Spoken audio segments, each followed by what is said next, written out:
Kamalapur railway station ঢাকার কেন্দ্রীয় rail সংযোগস্থল। প্রতিদিন এখানে ডজন ডজন ট্রেন আগমন ও প্রস্থান করে।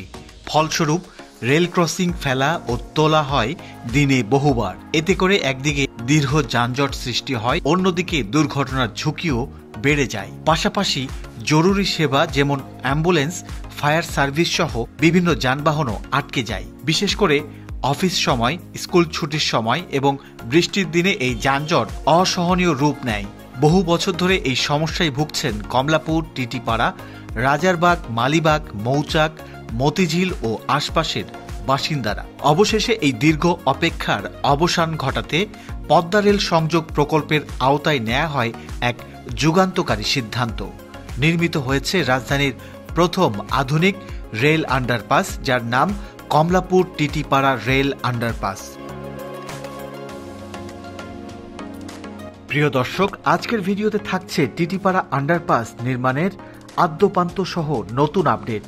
ভিডিও শুরুতে নতুন দর্শকদের অনুরোধ জানাবো, দেশের মেগা প্রকল্পগুলির নিয়মিত আপডেট জানতে এই চ্যানেলটি সাবস্ক্রাইব করে পাশে থাকার জন্য। এছাড়া সবাইকে ভিডিওটিতে একটি লাইক ও কমেন্ট করে মতামত জানানোর অনুরোধ জানাচ্ছি।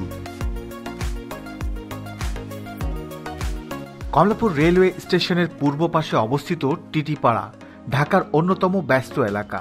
এখানে মিলেছে অতীশ দীপঙ্কর সড়ক ও কমলাপুর আউটার সার্কুলার রোড আর রেল লাইন। এই আন্ডারপাস তৈরি হলে রাজধানীর মতিঝিল, রাজারবাগ, মালিবাগ আর মৌচাকের মধ্যে যোগাযোগ আরও সহজ ও দ্রুত হবে।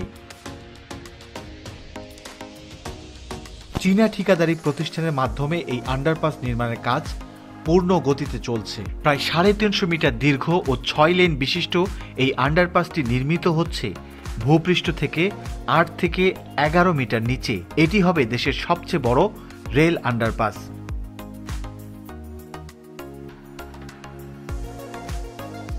আন্ডারপাসে থাকছে আলাদা আলাদা লেন, মোটরযানের জন্য মূল লেন, রিক্সা ও অযান্ত্রিক যানবাহনের জন্য পৃথক পথ, আর দুপাশে ফুটপাত। নিরাপত্তার জন্য বসানো হয়েছে স্টেইনলেস স্টিলের ফেন্স, আর পুরো পথ জুড়ে থাকছে আধুনিক ল্যাম্পপোস্ট ও সিসিটিভি ক্যামেরা। নিরাপত্তার স্বার্থে আন্ডারপাসের পাশের ফেন্সগুলির পরিবর্তে ইটের সীমানা দেয়াল তৈরি করা হচ্ছে। শুধু কার্যকারিতা নয়, নান্দনিকতাতেও দৃষ্টি দেওয়া হয়েছে। ডিভাইডারের উপর ফুটেছে রঙিন ফুল, ক্রসবারগুলো সাজানো হয়েছে হলুদ কালো রঙে, আর রাতের বেলায় আলোয় ঝলমলে